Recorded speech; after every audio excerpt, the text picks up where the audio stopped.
beberapa nasihat untuk persiapan bulan Ramadan.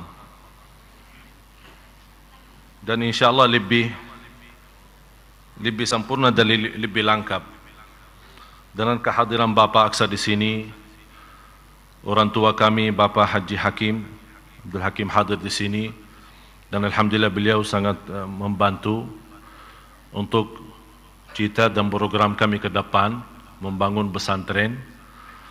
Dan cita-cita saya, sebagaimana Bapak Ibu Anda melihat para imam kita dari Madinah, insyaallah tujuan pesantren kami inilah saatnya Indonesia mampu melahirkan imam-imam, tidak perlu lagi mendatangkan imam dari jauh.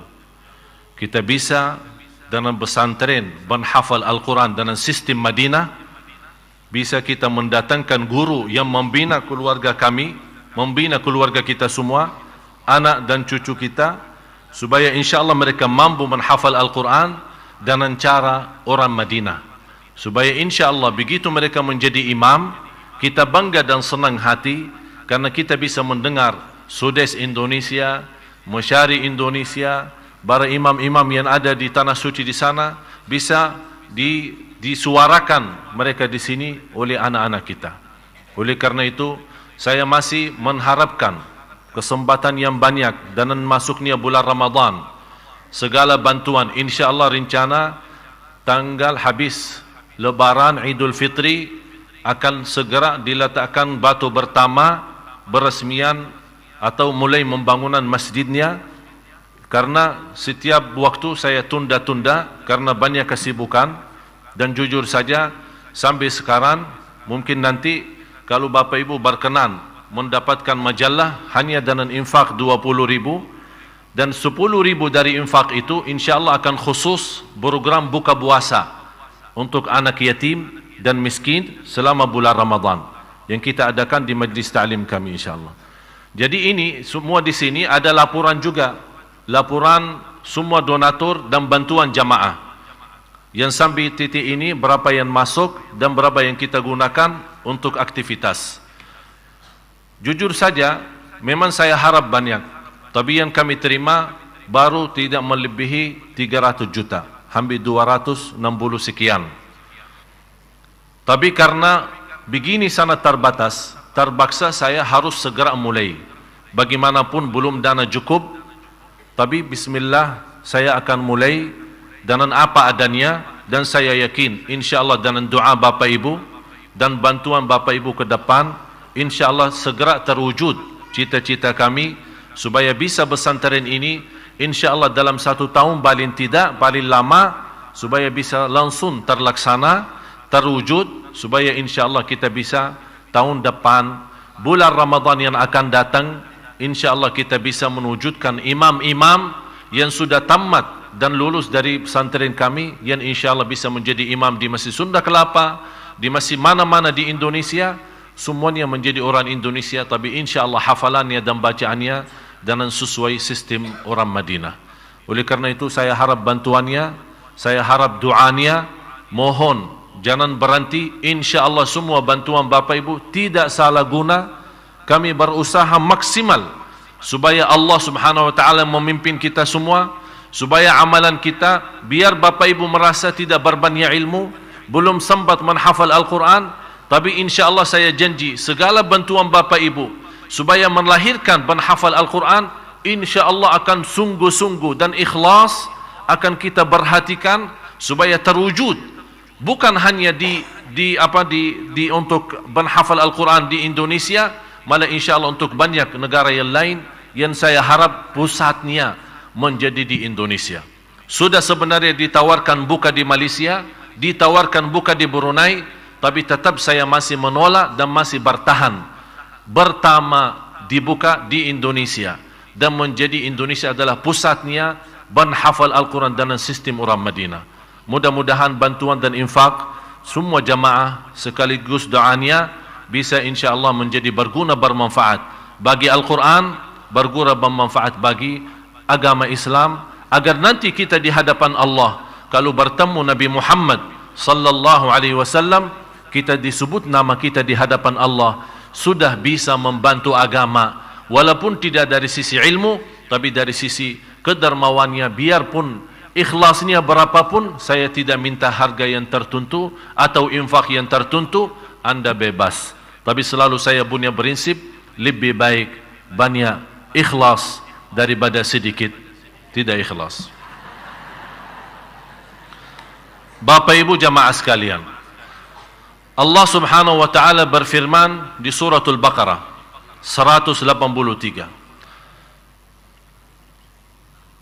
Dan insyaallah di majalah kami ini semua yang terkait dengan puasa, hikmah puasa, apa alasannya kita buka puasa dengan kurma, puasa untuk kesehatan, puasa untuk iman, apa kaitan puasa sama Al-Quran, apa kaitan puasa sama Qiyamul Lail, dan peristiwa yang selalu terjadi setiap tahun di Indonesia, ributan-ributannya soal isbat, apakah hari ini atau besoknya, termasuk juga soal ru'ya, antara ru'ya sama hisab, kemudian juga bersoalan masuknya satu Syawal. Semua ada di sini. Jadi majalah khusus untuk Ramadan, alhamdulillah secara ilmiah Bapak Ibu akan bisa mendapatkan banyak ilmu yang bermanfaat. Di sini alhamdulillah sempat banyak Ustaz Muhai, Ustaz Abdurrahman Habsi, istrinya almarhum Ustaz Jeffrey Al-Bukhari, Ibu Pipik juga memberikan sedikit sambutannya di sini, kata-kata untuk Ramadan khusus untuk wanita, dan juga banyak-banyak ustaz-ustaz yang lain termasuk Agim dan juga yang lain di sini, semua banyak. Jadi Anda bisa mendapatkan ilmu dan wawasan dari bermacam ustaz dan beberapa ustaz, dan insya-Allah sangat berguna, bermanfaat, termasuk insya-Allah Anda bisa tahu program-program kami ke depan. Oleh karena itu saya menghebohkan semua yang hadir, kalau tidak keberatan, insya-Allah semua tanpa kecuali di siang atau sore atau pagi hari ini, semuanya masing-masing bisa mendapatkan majalah ini, karena bisa menjadi bahan ilmu dan wawasan untuk kita ke depan. Bapak Ibu jamaah sekalian, saya hanya memberikan perhatian kepada ayat Allah Subhanahu wa taala di surat Al-Baqarah 183. Ba'da a'udzu billahi minasyaitonir rajim. يا أيها الذين آمنوا كتب عليكم الصيام كما كتب على الذين من قبلكم لعلكم تتقون. Yang menarik perhatian saya di ayat ini, pertama dimulai ya ayyuhalladzina amanu, diakhiri la'allakum tattaqun. Bertanahannya adalah perintah puasa. Berarti di sini Bapak Ibu ada 3 rahasia. Ya ayyuhalladzina amanu, iman. Karena posisi iman di mana? Di hati. Berarti rahasia, sembunyi. Yang kedua puasa. Termasuk ibadah puasa adalah ibadah juga rahasia. Karena kita bisa berpuasa sunnah maupun berpuasa wajib, tapi orang yang di samping kita tidak tahu kita lagi berpuasa. Yang ketiga, la'allakum tattaqun. Taqwa posisinya dan tempatnya adalah dalam hati. Artinya, kalau kita menjaga iman, menjaga puasa, dan menjaga taqwa, yang namanya 3 amalan ini rahasia, Allah Subhanahu wa ta'ala menyembunyikan dan juga merahasiakan balasan dan pahala ibadah puasa. Semua amalan ibadah Bapak Ibu dilipat ganda oleh Allah 10 kali lipat. Baca 1 huruf, Allah berikan 10 kebaikan. Baca salat, melaksanakan salat 5 waktu, Allah berikan pahala 50. Kecuali puasa. Ulama menjelaskan kita tidak tahu berapa Allah melipatkan puasa, pahala puasa bagi umat. Kenapa Allah rahasiakan puasa? Kenapa Allah rahasiakan pahala puasa? Karena iman itu adalah rahasia, ibadah puasa rahasia, dan tempat takwa adalah di dalam hati. Artinya di tempat yang tidak bisa dilihat oleh manusia, termasuk takwa itu juga rahasia. Barang siapa yang jaga 3 rahasia akan dibalas oleh Allah dengan pahala yang juga rahasia. Kata ulama, kalau Allah rahasiakan pahala ibadah sesuatu, yakinilah balasan ibadah itu yang rahasia pasti akan menenangkan hati. Sebagaimana berfirman Allah di surah As-Sajdah ayat 16, fala ta'lamu nafsun ma ukhfiya lahum min qurrati a'yun jazaa'an bima kanu ya'malun. Tidak ada jiwa pun yang bisa tahu apa yang Allah sembunyikan, apa yang Allah rahasiakan dari pahala-pahala ibadah yang ikhlas. Tapi yakini yang dirahasiakan oleh Allah, balasan itu pasti akan menenangkan hati. Kenapa bisa menenangkan hati? Jazaa'an bima kanu ya'malun, itu balasan Allah terhadap amalan-amalan ibadah Bapak Ibu. Oleh karena itu, bulan Ramadan karena banyak karunia, banyak rahmat, dan termasuk bulan ampunan. Di antara karunia yang kita dapat, dinamakan bulan itu adalah bulan Ramadan. Ramadan apa artinya dalam sisi bahasa? Ramadan adalah diambil dari kata musim panas di padang pasir. Kalau musim panas di kota mana saja kita terasa panasnya. Apalagi kalau musim panas di padang pasir, jauh lebih panas. Intinya apa? Kalau musim panas mampu membakar kulit manusia, bulan Ramadan mampu membakar dosa-dosa hamba Allah. Musim panas mampu membakar kulit manusia, bulan Ramadan mampu membakar dosa-dosa hamba Allah.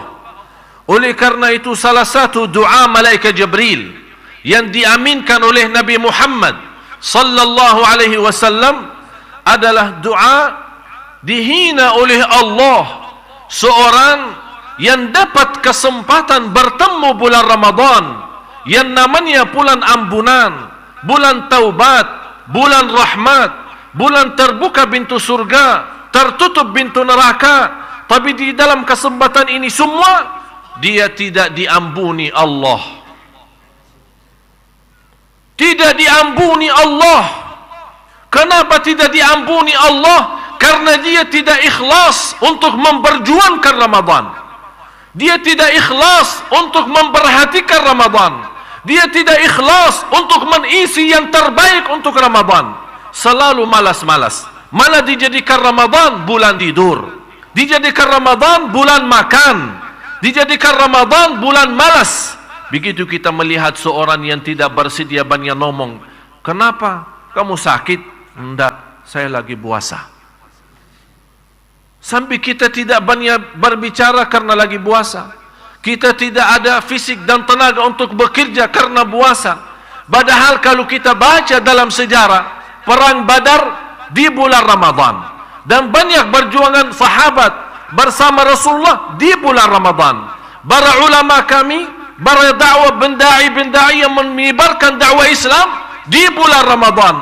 Tapi di akhir zaman ini, bulan Ramadan bukan memberatkan, menjadikan posisi iman berat, malah menjadi tubuh badan kita berat karena saking banyak makan. Oleh karena itu, saya menghebohkan semua, 2 hari atau 3 hari masuknya Ramadan. Saya minta sebelum masuk Ramadan, mohon timbang badan. Berat badannya berapa? Habis Ramadan, begitu anda nyambut Idul Fitri, timbang lagi berat badannya.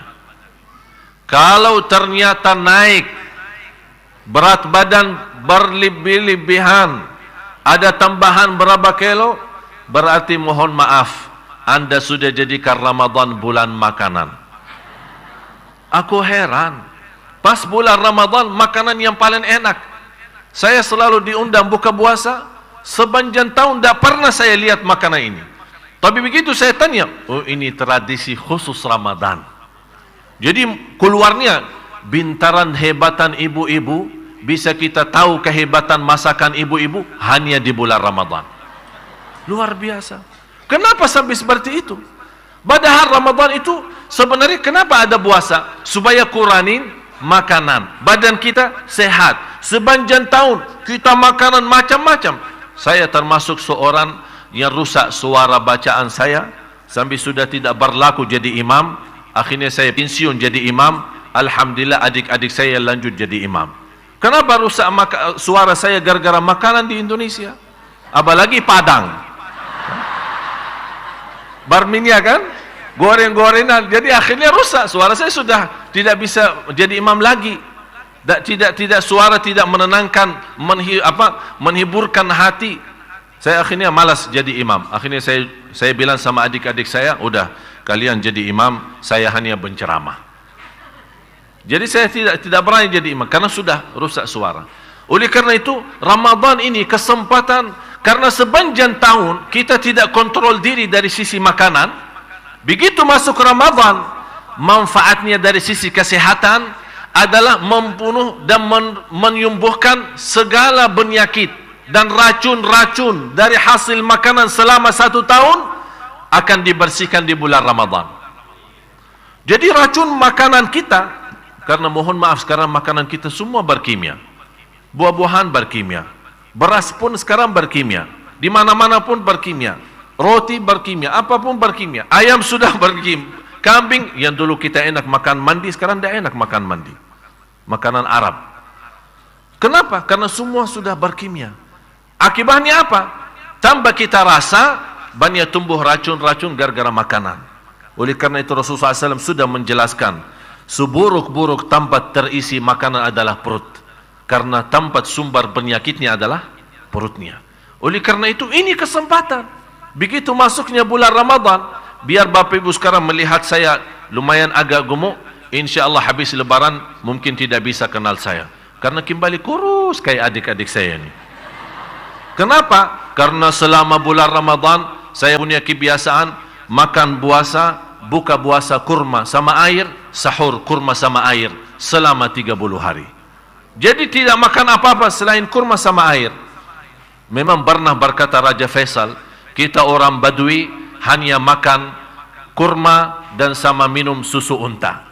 Biarpun minyak di Arab Saudi tidak ada, kita tidak bisa apa-apa, tidak apa-apa. Biarpun minyak kita terbakar, kami masih bisa hidup karena ada susu unta, sama juga ada kurma, madu dan yang lain-lain. Alhamdulillah, itulah hidup yang sehat. Oleh karena itu kita lihat orang-orang tua kita dulu, biarpun hidupnya susah, miskin, tapi hidupnya teratur, salatnya lancar, umurnya panjang, sehat walafiat. Kita malah banyak salat malam, berbanyak sedekah, berbanyak berjuang untuk agama, tapi tambah banyak sakit, banyak ini. Kenapa? Karena salat malam berjalan, gosip ibu-ibu juga berjalan. Masalah. Ini salah satu pelajaran di bulan Ramadan ini, Bapak Ibu, terutama Bu, Ibu.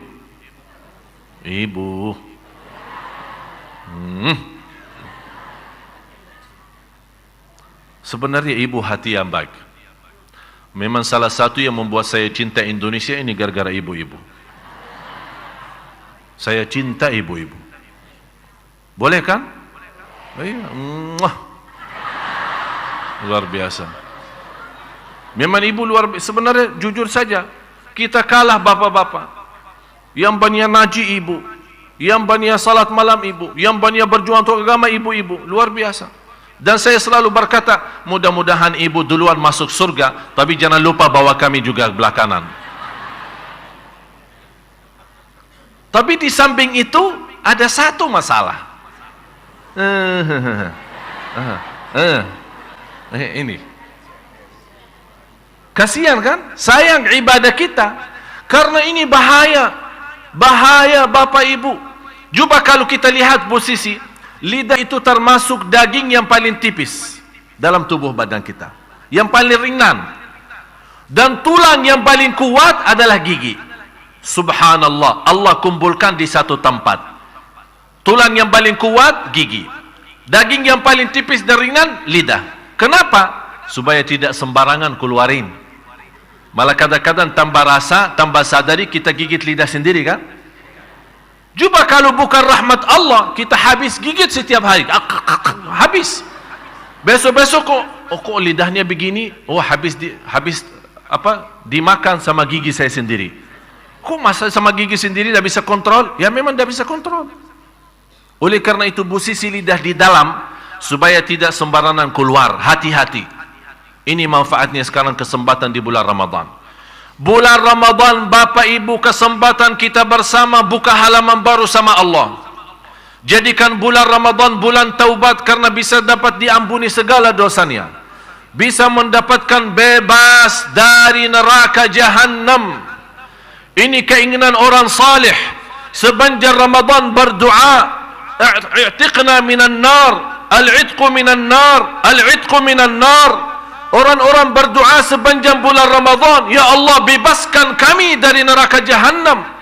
Karena memang salah satu karunia Allah bagi hamba-hambanya yang bisa diterima amal ibadahnya. Dan pas di hari lebaran, hari Idul Fitri, dengan kehadiran malaika, salat Idul Fitri memberikan balasan ya Allah bagi hamba-hamba yang telah berhasil memberjuang dalam bulan Ramadan. Di antara karunia, bebas dari neraka Jahannam.